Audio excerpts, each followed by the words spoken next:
Monsieur le ministre, à quel moment avez-vous compris que cette crise épidémique aurait également un visage social ? Les inégalités de santé sont un fléau dans notre pays, d'ailleurs dans le monde entier. Les inégalités de santé, ça veut dire que quand on est plus pauvre, eh bien, on a plus de maladies, on a plus de facteurs de risque d'avoir des formes graves de maladies. Et donc, lorsqu'il y a une épidémie, une pandémie qui frappe, les plus pauvres sont souvent les premières victimes. Et c'est parmi les plus pauvres qu'on va trouver le plus de gens qui vont faire des formes très graves. Donc nous n'avons pas eu besoin de réfléchir très longtemps, nous avons anticipé la situation avec des solutions pour protéger encore plus les plus fragiles et les plus pauvres, les plus vulnérables, à la fois du point de vue sanitaire et du point de vue social, tout en ayant en permanence la volonté d'éviter qu'un trop grand nombre de gens ne tombent dans la pauvreté du fait de la crise sanitaire. Alors justement, Monsieur le Ministre, quelles sont ces mesures que vous avez prises ? Il y a eu des mesures qui ont été immédiates et je crois adaptées à la situation. Par exemple, lorsque nous avons prolongé la trêve hivernale jusqu'au cœur de l'été, lorsque nous avons prolongé l'automaticité des droits, des prestations sociales pour ceux qui en bénéficiaient, de manière à éviter qu'il y ait des ruptures dans les droits. Nous avons toujours eu cette attention particulière aux plus fragiles pour que les choses soient automatiques et que personne ne se retrouve sans solution. Est-ce que vous avez à un moment pu être inquiet de la situation pour les plus précaires ? Est-ce que vous vous êtes dit, il y a un vrai problème de précarité face à cette crise ? Non seulement j'ai été inquiet, mais je reste inquiet. En tout cas, au-delà d'être inquiet, vigilant et je crois acteur.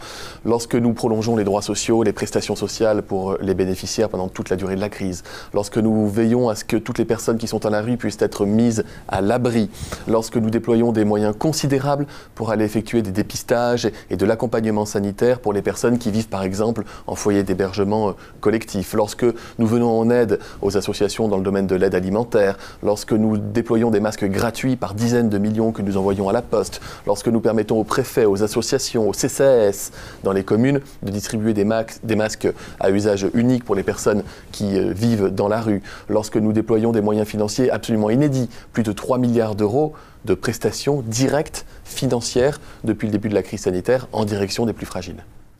Il y a une image qui a été marquante pendant cette crise, c'est celle des files d'attente devant les distributions alimentaires. On voyait ces gens en Seine-Saint-Denis, à Paris, dans d'autres villes de France, qui faisaient la queue pour avoir leurs produits de première nécessité, parfois un peu de nourriture, parfois un peu d'habits. Ça a été quoi votre réaction lorsque vous avez vu ces images ? Qu'est-ce que vous vous êtes dit ? D'abord, je n'ai pas eu besoin de voir les images, je me suis rendu sur place à plusieurs reprises au contact des associations comme les Restos du Cœur par exemple, qui font de la distribution alimentaire. C'est un fait, les besoins en aide alimentaire pour les familles françaises ont augmenté de plus de 20% dans la période, alors qu'il y a déjà plusieurs millions de familles françaises qui relèvent de l'aide alimentaire en temps normal. Donc ces demandes ont augmenté très fortement. Qu'est-ce que nous avons fait ? D'abord, nous avons soutenu les associations qui distribuent de l'aide alimentaire, plus de 90 millions d'euros de soutien financier. Nous avons obtenu l'augmentation de près de 48% des budgets européens qui viennent en aide pour les associations qui participent justement au soutien alimentaire. Nous avons veillé à ce que les associations ne manquent de rien. Nous avons déployé encore une fois des moyens inédits et considérables. Ce n'est pas une réponse forcément satisfaisante. On voudrait que les gens n'aient pas besoin de l'aide alimentaire pour vivre correctement. Mais ce qui était déjà un état de fait dans notre pays en dehors de la crise sanitaire l'a été encore plus pendant la période du confinement. Est-ce que vous savez à peu près combien avant il y avait de personnes qui avaient besoin de l'aide alimentaire et combien aujourd'hui pourraient en avoir besoin à l'aune de la crise ? En temps normal, on ne peut pas appeler ça un temps normal parce que c'est jamais normal de devoir relever de l'aide alimentaire. Il y a 5 millions de Français qui relèvent de cela. Nous sommes montés parfois à 7 voire 8 millions de Français qui ont eu besoin d'un coup de main, de l'aide. Nous avons des associations qui sont absolument formidables sur les territoires et qui n'ont pas arrêté leur action, fort heureusement, voire même qui l'ont amplifiée.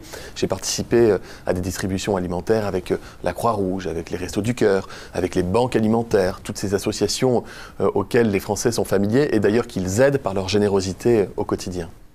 Et justement, ces associations affirment que plus d'1 million de personnes vont tomber dans la pauvreté. Est-ce que vous faites déjà le même diagnostic et est-ce qu'on doit s'attendre à une explosion durable de la pauvreté ? Ce qui est certain, c'est qu'il y a une augmentation de la pauvreté liée à la crise sanitaire et à la crise sociale. Ça, c'est une évidence. Hélas, j'allais le dire, mais c'est inévitable et c'est partout dans le monde. Ce qui est certain aussi, c'est que la France dispose de ce qu'on appelle des amortisseurs sociaux comme nul autre pays. La prise en charge à 100% de tous les frais de santé liés à la crise Covid, la protection sociale, le chômage partiel, le fonds de solidarité pour les indépendants, pour les commerçants, la prise en charge des loyers, toutes les prestations sociales qui ont été prolongées, voire augmentées, les aides alimentaires, les aides en chèque qui ont été apportées aux personnes, la politique résolue menée en faveur de l'emploi, de l'insertion, notamment à destination des jeunes.